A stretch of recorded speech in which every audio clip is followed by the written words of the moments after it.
क्या हम और आप जो इंटरनेट रोज इस्तेमाल करते हैं वो पूरा इंटरनेट है? बिल्कुल नहीं। सच कहूं तो गूगल या यूट्यूब पर हमें जो कुछ भी दिखता है ना, वो तो बस एक ऊपरी सतह है। आज के इस एक्सप्लेनर में हम इंटरनेट की गहराई में छिपी उस रहस्यमय दुनिया का पर्दाफाश करने वाले हैं, जहां पहचान बिल्कुल अदृश्य हो जाती है और जहां सीक्रेट नेटवर्क्स का राज चलता है। तो चलिए बिना किसी देरी के सीधे इस विषय की गहराई में उतरते हैं और डिकोड करते हैं कि डार्क वेब असल में काम कैसे करता है। यहीं से एक बहुत बड़ा और विचार करने वाला सवाल हमारे आज के इस पूरे विश्लेषण की नींव रखता है। रोजमर्रा के इंटरनेट के नीचे छिपी ये अदृश्य दुनिया क्या पूरी तरह से सिर्फ एक खतरा है, या फिर ये हमारी और आपकी डिजिटल प्राइवेसी का आखिरी सुरक्षित ठिकाना है?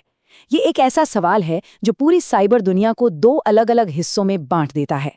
तो आज के इस एक्सप्लेनर में हम क्या क्या कवर करने वाले हैं, फटाफट देखते हैं। हम शुरुआत करेंगे 3 इंटरनेट लेयर्स से, फिर समझेंगे डार्क वेब की कार्यप्रणाली, इसके बाद प्राइवेसी बनाम साइबर क्राइम का डिबेट, भारत और साइबर युद्ध, भविष्य के खतरे और एआई, और आखिर में साइबर सुरक्षा परीक्षाओं की तैयारी कर रहे छात्रों के लिए एक क्विक रिवीजन।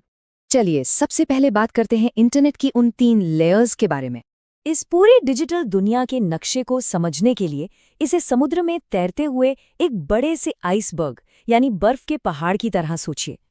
सबसे ऊपर है सरफेस वेब। इसे आप एक भीड़-भाड़ वाले पब्लिक पार्क की तरह समझ सकते हैं। यहाँ कोई भी आ जा सकता है, सब कुछ खुले तौर पर हो रहा है। सर्च इंजन जैसे गूगल इसे आसानी से इंडेक्स कर लेते हैं। हम जो आम न्यूज़ वेबसाइट्स पढ़ते हैं, यूट्यूब वीडियो देखते हैं और विकिपीडिया सर्च करते हैं, वो सब इसी सार्वजनिक हिस्से में आते हैं। अब इस आइसबर्ग में थोड़ा और नीचे चलते हैं, डीप वेब की तरफ। ये लेयर बिल्कुल एक प्राइवेट ऑफिस बिल्डिंग की तरह काम करती है, जहां केवल ऑथराइज्ड लोगों को ही एंट्री मिलती है। और ध्यान रहे, ये कोई गैर कानूनी जगह नहीं है, बल्कि ये वो सुरक्षित जगह है जहां हमारे पर्सनल बैंक अकाउंट की डिटेल्स, प्राइवेट ईमेल्स और मेडिकल रिकॉर्ड सेफ रखे जाते हैं। हमारी नॉर्मल डिजिटल प्राइवेसी के लिए इसका होना बहुत जरूरी है। और अब सबसे नीचे बिल्कुल अंधेरे में मौजूद है डार्क वेब। ये किसी सीक्रेट अंडरग्राउंड क्लब की तरह है। इसके अंदर जाने के लिए आपको एक खास छिपे हुए दरवाजे और विशेष सॉफ्टवेयर की जरूरत पड़ती है। यहाँ हर एक चीज जानबूझकर छिपाई गई है ताकि यूजर की पहचान 100% अदृश्य रहे। कोई नहीं जान सकता कि वहां कौन है। तो अब दूसरे हिस्से पर आते हैं, आखिर ये डार्क वेब काम कैसे करता है। पर्दे के पीछे आखिर ऐसा क्या मैजिक हो रहा है जो यूजर को पूरी तरह से अदृश्य बना देता है? देखिए, जब डेटा TOR यानी दी अनियन राउटर नेटवर्क में एंटर करता है तो वो सीधे अपनी मंजिल तक नहीं जाता। इसके बजाय डेटा कई रैंडम एन्क्रिप्टेड सर्वर से बाउंस होता हुआ गुजरता है, बिल्कुल एक प्याज यानी अनियन की तरह। यहाँ एन्क्रिप्शन की कई परतें होती हैं। नेटवर्क में हर सर्वर को सिर्फ अपने से अगले कदम की जानकारी होती है, पूरी पहचान किसी को नहीं पता होती। इसीलिए इसके अंदर किसी को भी ट्रैक करना प्रैक्टिकली नामुमकिन हो जाता है। अब एक बहुत ही दिलचस्प बात, TOR तकनीक का इतिहास काफी हैरान करने वाला है।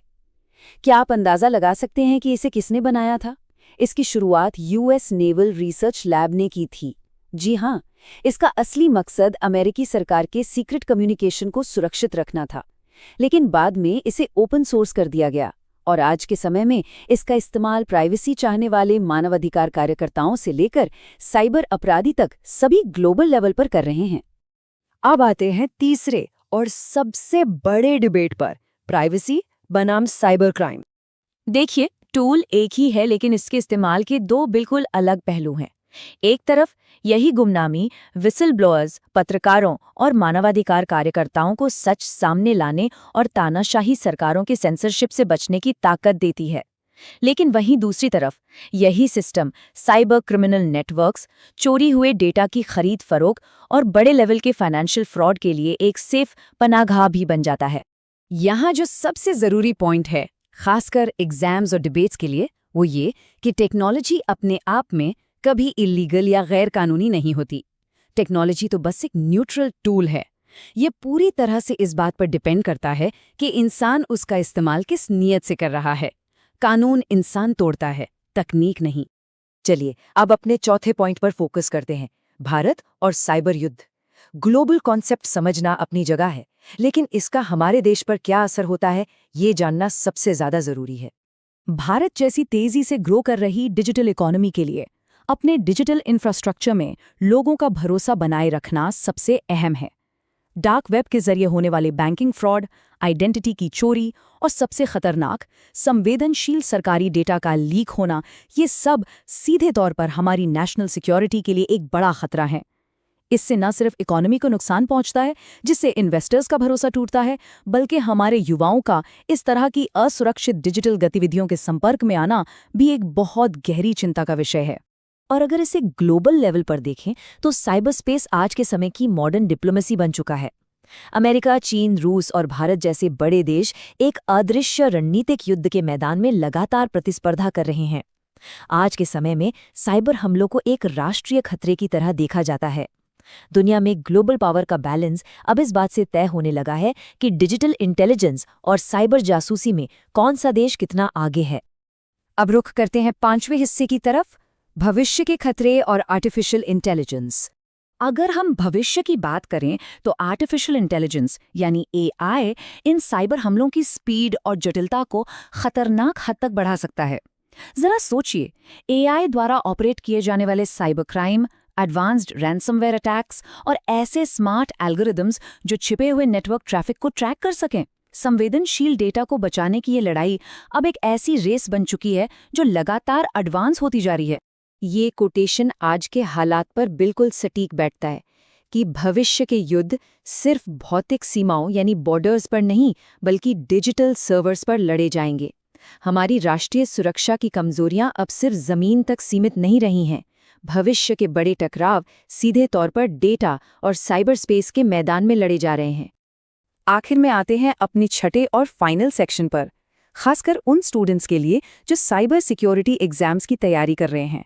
आइए सबसे क्रिटिकल पॉइंट्स को लॉक कर लेते हैं। एग्जाम के लिए इस SDD निमोनिक को याद रखना एक सॉलिड ट्रिक है। S फॉर सरफेस, जो पूरी तरह से पब्लिक है, जैसे गूगल या न्यूज़। D फॉर डीप, जो प्राइवेट है, जैसे हमारे सुरक्षित बैंक डेटा और ईमेल्स। और D फॉर डार्क, जो पूरी तरह से हिडन और अनाम है, जहां टोर नेटवर्क और हिडन मार्केट्स ऑपरेट करते हैं। ये एक क्विक चीट शीट है जो एग्जाम में बहुत काम आएगी। कुल मिलाकर ये हिडन इंटरनेट हमें एक अनकंफर्टेबल सच्चाई दिखाता है। ये डिजिटल पावर का एक आईना है। एक तरफ ये आम नागरिकों को किसी भी तरह की अनुचित सरकारी निगरानी से बचाने के लिए प्राइवेसी की मजबूत ढाल बन सकता है, तो वहीं दूसरी तरफ ये बड़े पैमाने पर होने वाले क्राइम के लिए एक काली छाया भी बन सकता है। तो इस एक्सप्लेनर को हम एक बहुत ही गहरे सवाल के साथ खत्म करते हैं। क्या ग्लोबल डिजिटल प्राइवेसी के अधिकार और राष्ट्रीय सुरक्षा की अपरिहार्य जरूरतों के बीच कभी एक सही बैलेंस बनाया जा सकता है? इस अदृश्य दुनिया की सच्चाई तो अब हमारे सामने है, लेकिन असली सवाल ये है कि क्या हम सब इस डिजिटल भविष्य की चुनौतियों का सामना करने के लिए सच में तैयार हैं? इस पर जरूर सोचिएगा।